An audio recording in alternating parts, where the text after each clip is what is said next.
ប្រាសាទសួរប្រវត្តិទីកាត់ក្តីតាមជំនឿនិងទីតម្កល់ទេពតំណាងអំណាចខេត្តក្រុងនៃចក្រភពអង្គរ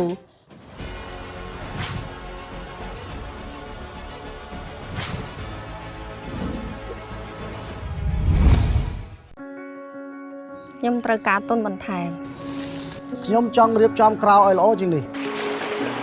ខ្ញុំចង់ថែមស្រះមួយទៀតព្រោះមិនអាចពង្រីកអាជីវកម្មខ្ញុំបានតើអ្នកកំពុងត្រូវការដើមទុនពង្រីកអាជីវកម្មមែនទេឥឡូវនេះធនាគារអភិវឌ្ឍជនបទនិងកសិកម្មផ្ដល់ជូនឥណទានគាំទ្រសិប្បកម្មសហគ្រាសធុនតូចនិងមធ្យមធនាគារអភិវឌ្ឍជនបទនិងកសិកម្មដើម្បីកសិករនិងអភិវឌ្ឍសេដ្ឋកិច្ចសង្គមប្រសិនបើលោកអ្នកដែលកំសាន្តនៅប៉ែកខាងកើតនៃទីលានជលដំរីក្នុងក្រុងអង្គរធំនោះច្បាស់ជាបានឃើញទិដ្ឋភាពដ៏ទាក់ទាញនៃប្រាសាទចំនួន12ដែលបានសាងសង់ឡើងពីថ្មបាយក្រៀមពណ៌ក្រហមឆ្អៅនិងលាយថ្មភក់ខ្លះតាមរចនាសម្ព័ន្ធលម្អ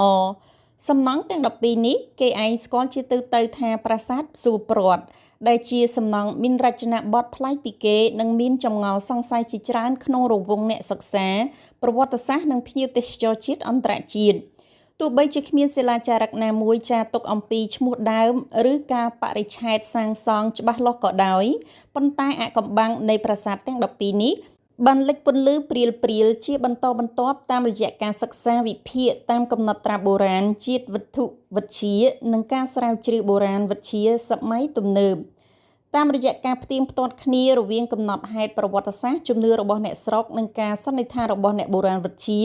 ប្រាសាទសួរប្រវត្តិប្រហែលជាមានមុខងារសំខាន់ចំនួន2ខុសប្លែកពីប្រាសាទផ្សេងមុខងារទី1គឺទំនងជាទីតម្កល់ទេវរូបឬវត្ថុស័ក្តិសិទ្ធិដែលតំណាងឲ្យអំណាចនៃរដ្ឋចំណុះឬខេត្តក្រុងចំនួន12ក្នុងរង្វង់រាជមណ្ឌលនៃចក្រភពខ្មែរមុខងារនេះមានទំនាក់ទំនងយ៉ាងស៊ីជម្រៅទៅនឹងប្រពៃណីរបស់ខ្មែរដែលសម័យក្រោយមកយើងហៅថាបុណ្យតាំងតុកនៅក្នុងពិធីនោះព្រះរាជាអង្គរបានតម្រូវឲ្យបណ្ដាសាមណរាជឬស្ដេចក្រាញ់ដែលគ្រប់គ្រងតាមតំបន់ចំណុះធ្វើដំណើរមកកាន់រាជធានីអង្គរដើម្បីនាំយកនៅសួយសារអាករនិងភស្តុភារនានាមកថ្វាយព្រះមហាក្សត្រគង់នៅអង្គរដែលជាទំនៀមទម្លាប់តាក់ទងជាមួយនឹងសួយសារអាករឬដង្វាយភក្តីភាពក្រៅពីនេះប្រាសាទសួរប្រវត្តិក៏មានមុខងារជាទីកាត់សេចក្តីតាមជំនឿដែលជានីតិវិធីរកយុត្តិធម៌មួយក្នុងប្រព័ន្ធតុលាការខ្មែរបុរាណផងដែរនៅក្នុងសៀវភៅកំណត់ហេតុអំពីប្រពៃណីនៃអ្នកស្រុកចេនឡារបស់លោកជីវតាក្វាន់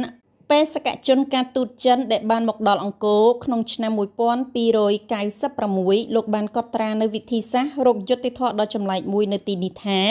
កាលណាមានវិវាទរវាងបុគ្គល2នាក់ដែលចៅក្រមមិនអាចរកខុសត្រូវឃើញគេនឹងឲ្យគូភាគីទាំងពីរទៅអង្គុយនៅក្នុងតួប្រាសាទក្នុងក្តីម្នាក់មួយដោយមានសាច់ញាតិយាមកាមយ៉ាងតឹងរឹងពីខាងក្រៅបន្ទាប់ពីបានស្នាក់នៅរយៈពេល3ទៅ4ថ្ងៃប្រសិនបើភាគីណាមួយកើតមានជំងឺដំកាត់ភ្លាមដូចជាគ្រុនក្តៅក្អកឬចេញកមរមាស់នោះគេជឿថាទេវតាដាក់ទណ្ឌកម្មហើយអ្នកនោះត្រូវចាញ់ក្តីភ្លាមដែរចំណែកអ្នកដែលមានសុខភាពល្អធម្មតាត្រូវបានចាត់ទុកថាជាអ្នកស្មោះត្រង់និងឈ្នះក្តីដោយសារបារមីទេវតាថែរក្សាដោយឡែកក្រៅពីទិដ្ឋភាពប្រវត្តិសាស្ត្រអ្នកស្រុកខ្លះហៅទីនេះថាប្រាសាទនាង12ដោយផ្សារភ្ជាប់ទៅនឹងរឿងព្រេងខ្មែរដ៏ល្បីល្បាញគឺរឿងភ្នំនាងកង្រីឬនាង12ដោយយល់ថាជាកន្លែងដែលយក្ខិនីសធម្មាបានយកនាងទាំង12មកឃុំឃាំងនិងដកយកកែវភ្នែកទុកជាច្រើនសតវត្សក្រោយមកប្រាសាទសួរប្រវត្តិបានរងនៅការខូចខាតយ៉ាងខ្លាំងពីធម្មជាតិអាយុកាលនិងសង្គ្រាមដោយឆ្លងកាត់ដំណាក់កាលនៃការអភិរក្សនិងជួសជុលជាបន្តបន្ទាប់នៅក្នុងឆ្នាំ1955សាលាបារាំងចុងបូព៌ាហៅកាត់ថា EFEO បានចាប់ផ្ដើមការងារជួសជុលដំណាក់កាលដំបូងដោយផ្ដោតលើការទល់ទ្រដើម្បីការពារកុំឲ្យប្រាសាទរលំនិងរក្សាលំនឹងរចនាសម្ព័ន្ធជាបណ្ដោះអាសន្នក្រោយពីពិនិត្យឃើញថា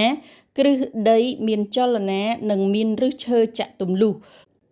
លុះដល់សម័យសង្គ្រាមស៊ីវិលនិងរបបខ្មែរក្រហមក្នុងទសវត្សរ៍ឆ្នាំ70និងដើមទី80តំបន់អង្គរទាំងមូលមិនមានការថែរក្សាអភិរក្សជិត20ឆ្នាំដែលបង្កជាការខូចខាតបន្ថែមពីធម្មជាតិសំណើមនិងរុក្ខជាតិដុះជុំវិញធ្វើឲ្យគ្រឹះប្រាសាទកាន់តែចុះខ្សោយ